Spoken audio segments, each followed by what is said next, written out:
Hello, and thanks for joining me. Today I want to talk about doing that big trip, that big adventure trip that you've always promised yourself that you're going to do.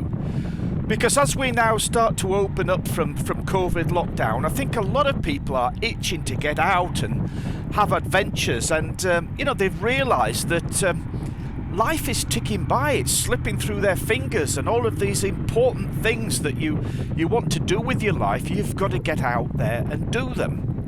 But of course, not everybody has the ability to do these big adventures, take 2, 3, 4 years out and do the big adventure.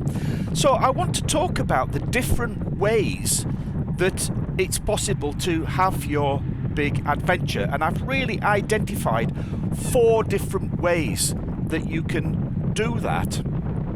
So many people, and particularly those people who have now become the gurus of the adventure motorcycling industry, they did their big trip fairly early on in life, before they really settled down with family and serious job and mortgage and that kind of thing. So they did it when they were still young, and maybe when they were unsure what they wanted to do with their life, and so they were feeling fairly restless and unsettled, and they went off to find themselves and went off in search of adventure.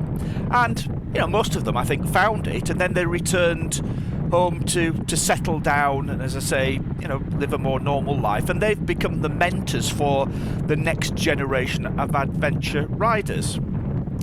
But there's a second group of people, and those are the people who missed out on this opportunity early in life for one reason or another. And the yearning was always there, but not the opportunity. And so for many such people, the big trip comes in the form of a midlife crisis.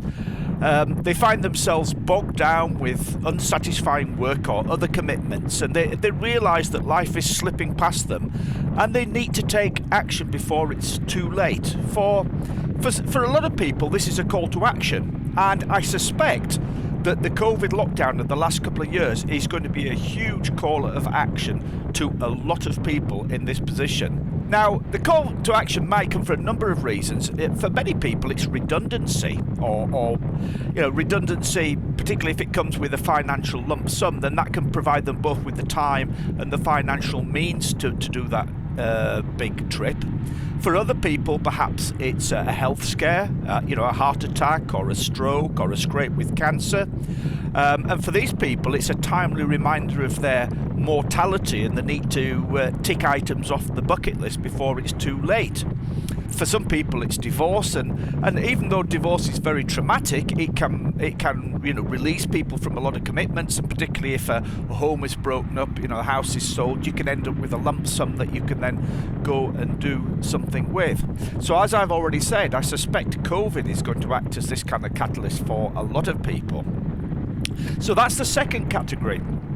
There is a third category, and I'm not sure if they have any kind of official title, but they're the individuals who go off and do their big adventure once they've retired.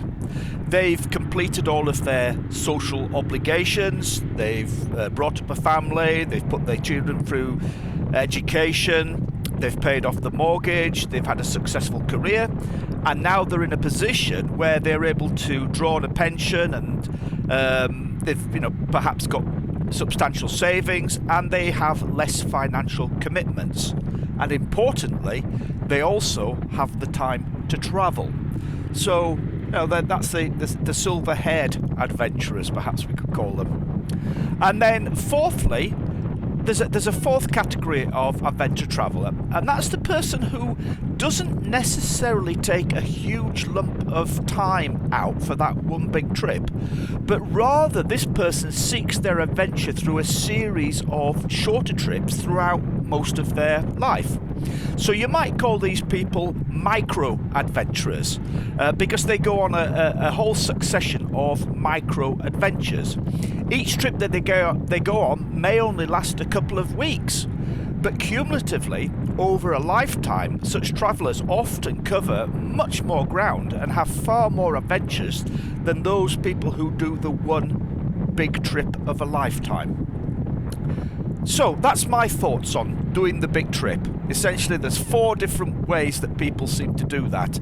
Either they do it early in life, They do it through a midlife crisis, they do it late in life, or they do it in small chunks throughout their life.